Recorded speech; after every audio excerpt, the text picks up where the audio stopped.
নমস্কার, সকলকে স্বাগত জানাই আমাদের চ্যানেলে। আপনার দিনটি শুভ হোক এই প্রার্থনা করে আজকের ভিডিওটি শুরু করছি। আজকের ভিডিওর বিষয় কি?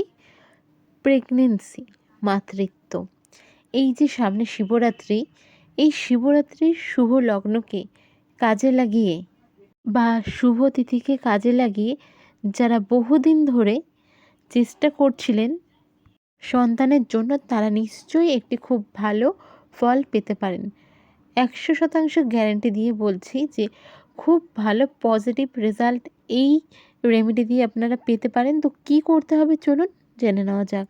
আর আশা রাখছি যারা এই মহাশিবরাত্রিতে এই রেমেডি করতে পারবেন তাদের আগামী বছর শিবরাত্রিতে মহাদেবের আশীর্বাদে কুল ভরে উঠবে। তো জেনে নেওয়া যাক এই দিন আপনাদের কি করতে হবে। আপনাদের সবার প্রথমে কিনতে হবে জেনুইন গমের আটা।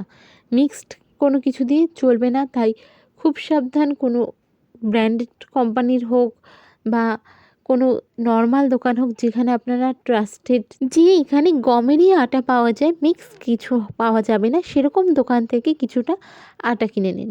মোটামুটি আধা কেজি থেকে 1 কেজি আটা আপনাদের লাগছে, কারণ এই আটা দিয়ে আপনাদের ছোট ছোট 11টা শিবলিঙ্গ বানাতে হবে।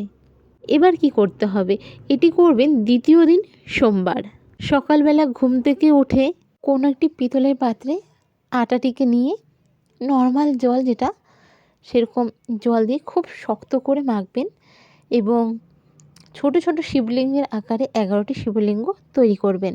অবশ্যই সকালবেলা স্নান করে ধোয়া কাপড় জামা পরে যেখানে আপনি পুজো করেন সেখানেই বসে এইটি করবেন এবং একটি পেতলের পাত্রে আপনি 11টা শিবলিঙ্গ যে রয়েছে গোল করে রাউন্ড করে বসাবেন 11টি শিবলিঙ্গ। আপনার প্রথম কাজটি হয়ে গেল। এবার আরও একটা জিনিস লাগবে, সেটা হচ্ছে গোটা গম। গোটা গম আপনাকে জোগাড় করে রাখতেই হবে, আদারওয়াইজ হবে না। এটা দশকর্মা দোকানে গেলেই পেয়ে যাবেন গোটা গম। এবার একটি পেতল বা তামার ঘটিতে জল নিয়ে 11 রাউন্ড, মানে 11টা শিবলিঙ্গকে 11 বার, প্রথম শিবলিঙ্গ, দ্বিতীয় শিবলিঙ্গ, তৃতীয় শিবলিঙ্গ, এইভাবে একটা রাউন্ড হলো 11টা শিবলিঙ্গ, সেকেন্ড রাউন্ড, থার্ড রাউন্ড, এরকম করে 11 রাউন্ড আপনারা জলাভিষেক করবেন।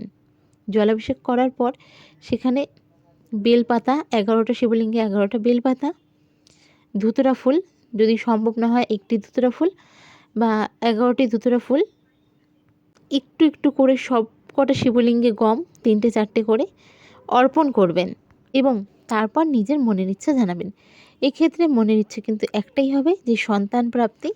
তো আপনি যেমন সন্তান চান, সুসন্তান, সুস্বাস্থ্য থাকবে, মানে এরকমভাবে নিজেদের ইচ্ছা জানিয়ে আপনাকে মন থেকে 2 হাত জোড়ে চোখ বন্ধ করে শিবের কাছে প্রার্থনা করতে হবে।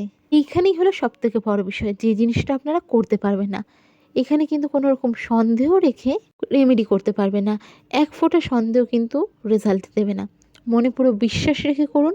আশা করি আগামী বছর আপনি কোলে সন্তান নিয়েই শিবরাত্রি করবেন, অথবা শিবরাত্রিতে শিবজিকে, মহাদেবকে আপনি ধন্যবাদ জানাবেন। যদি ভিডিওটি ভালো লেগে থাকে অবশ্যই সাবস্ক্রাইব, লাইক, শেয়ার করুন। আপনার পরিচিত কেউ যদি সন্তান রিলেটেড কোনো সমস্যায় থেকে থাকে তাকেও এই ভিডিওটা শেয়ার করতে পারেন। দেখা হবে অন্য ভিডিওতে। হর হর মহাদেব।